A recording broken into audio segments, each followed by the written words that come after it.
The job posting was too good to pass up. Asterisk, high-paying night shift nurse needed for private medical facility. Minimal duties. Quiet environment. Asterisk for Emily, a single mother drowning in bills, it sounded like a miracle. The Cedarwood Memorial Hospital had closed its doors 20 years ago after a mysterious fire. Yet when Emily arrived for her first shift, the building stood intact, its peeling walls lit by flickering fluorescence. The administrator, a gaunt man with hollow eyes, handed her a clipboard. Asterisk, your rounds are simple. Check each room. Report any disturbances. Asterisk.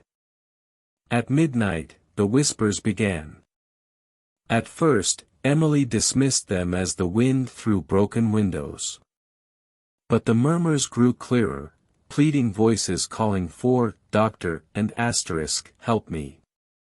Asterisk room 13's door creaked open on its own, revealing a skeletal figure in a tattered gown, its neck bent at an impossible angle. When Emily blinked, it vanished. Her hands trembled as she flipped through patient records in the nurse's station. Each file was decades old, all victims of the fire. Asterisk, Martha Briggs, third-degree burns. James Carter, respiratory failure, asterisk, a cold breath prickled her neck. The pages rustled, though no window was open. Then came the laughter. A child's giggle echoed from the pediatric wing, a wing reduced to ashes in old news clippings. Emily sprinted, her sneakers squeaking on the linoleum. In room 7, an antique wheelchair rolled toward her, its wheels screeching. She backed into a bed, and froze. From beneath it, a skeletal hand shot out, gripping her ankle with bone-white fingers. A gurgling voice hissed, asterisk, "You're late for my medicine." Asterisk. Emily wrenched free, fleeing past rooms now thrumming with unseen movement. Shadows darted behind glass doors. The exit lights dimmed as something followed, something with a limp. She never returned. The next morning, her uniform and keys were found in Cedarwood's parking lot. The administrator claimed no knowledge of her employment. But locals swear they've seen a new face among the hospital's ghosts, a nurse forever checking empty rooms, her screams echoing at midnight.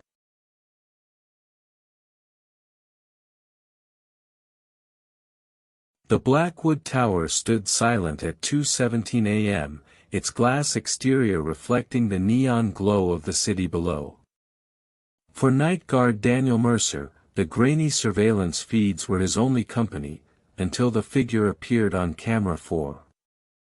A man in a dark suit stood motionless by the elevators. Daniel's coffee went cold as he zoomed in. The timestamp read, "Now," but the lobby was empty when he checked. "Must be a glitch," he muttered, rubbing his tired eyes. Then the elevator pinged. The doors slid open on their own, revealing an empty car. The display above it flickered, 13. Daniel's blood turned to ice. Blackwood Tower only had 12 floors. His radio crackled to life with static. When it cleared, he heard his own voice whispering, asterisk, "Don't look up." Asterisk. The security office plunged into darkness. Emergency lights bathed the monitors in crimson as every camera simultaneously showed the same scene, Daniel sitting at his desk, unaware of the suited figure now standing behind him. On screen, his doppelganger slowly turned toward the camera, and smiled. A metallic screech echoed from the hallway. The elevator was coming back down. Daniel didn't wait to see what got off on the non-existent 13th floor. He left his badge swinging on the door as he ran into the night. The next guard found all the monitors shattered from the inside out, and one final frame frozen on every screen, 13 figures in black suits, all with Daniel's face, waiting by the elevator.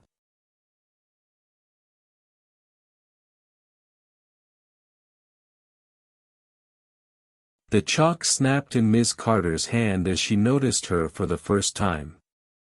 Third row back, by the foggy November window. A girl in a faded blue pinafore dress, her ink-black hair hanging like curtains around a porcelain face. She wasn't on the attendance sheet. "Can you tell me your name?"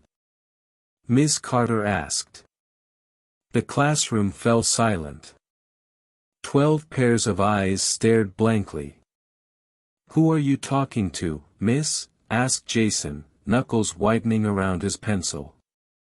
The desk chair creaked as the girl turned toward the blackboard. Her lips moved, but only 3 words crawled into Miss Carter's ear like spiders. Asterisk, find the photograph. Asterisk. That night in the school archives, dust rained from a 1973 yearbook as Miss Carter's flashlight beam landed on Class 6B. There, in the back row, same dress, same vacant stare, was Alice Brewer, deceased age 11 in a boiler room accident. The page was ice cold. Her apartment smelled of lavender when she returned. Miss Carter bolted the door, but the scent thickened. The bathroom mirror fogged with breath that wasn't hers. And there, in the condensation, a child's finger slowly wrote. "You looked." The bedroom door swung open to reveal Alice sitting cross-legged on the bed, her dress now charred at the edges. The fire alarm shrieked as tendrils of smoke curled from the girl's mouth.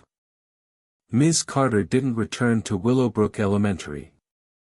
But sometimes, when a substitute teacher takes Class 6B, they'll notice an extra desk by the window, its surface etched with decades of nail marks, facing a blackboard that always smells faintly of burning wool.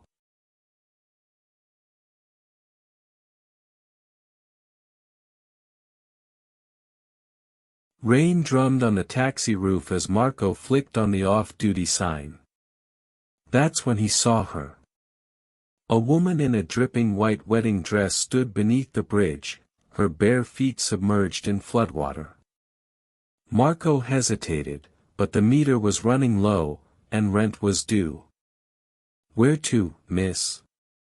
The voice that answered didn't match her youthful face. It bubbled, like someone speaking through river water. Asterisk, Cedar Point Marina. The old boathouse. Asterisk. Her dress left a dark stain on the leather seat. Marco checked the rear view, just as a streetlight flickered, revealing hollow sockets where her eyes should be. When he blinked, she was staring normally again. The marina had been abandoned since the 90s. "Here?" Marco asked the empty back seat. The door hung open, revealing only wet footprints leading toward the black water. The stench of rotting fish filled the cab. At the police station, Officer Ruiz turned pale at Marco's description. "You're the 6th driver to report her this year," he said, sliding a 1998 newspaper across the counter. The headline showed Marco's passenger, asterisk, drowned bride still missing after tragic accident. Asterisk, her wedding portrait smiled up at him, same lace collar, same waterlogged curls. That night, Marco's cab reeked of mildew no matter how he cleaned it. At 3:17 a.m., the radio crackled to life with a gurgling transmission.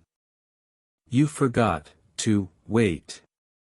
The passenger door locks clicked down by themselves.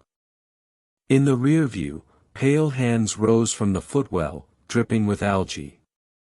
Marco stomped the accelerator, crashing through the taxi yard gates. They found his cab submerged at Cedar Point the next morning, the meter still running. Marco never drove nights again, but local Uber drivers swear they sometimes get a request from the marina, with the note, asterisk, I have exact change. Asterisk.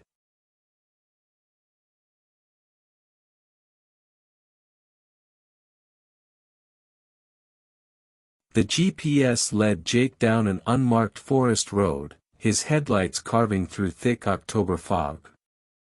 The $20 tip on the app had convinced him to take the order, asterisk 2 large pepperoni pizzas, extra ranch asterisk, even at 11:47 p.m. The house appeared like a bruise against the trees. A man answered, his bathrobe hanging open over pajamas. We didn't order any. Asterisk, Daddy, my pizza's here. Asterisk.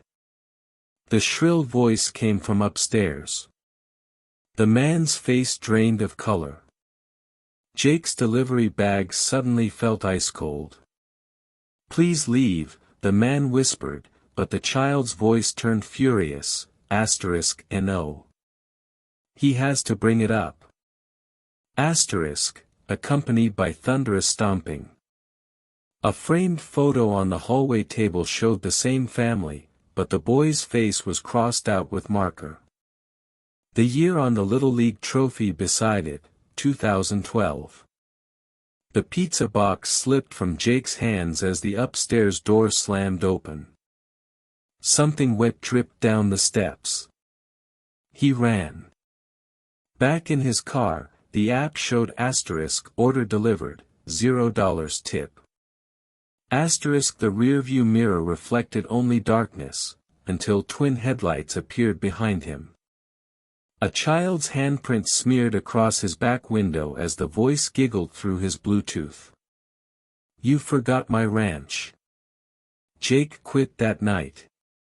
But drivers say if you decline too many orders near Black Pine Forest, your app glitches, showing one last delivery waiting, with a $50 tip and the instructions, asterisk, knock 3 times. I can't reach the doorbell anymore. Asterisk.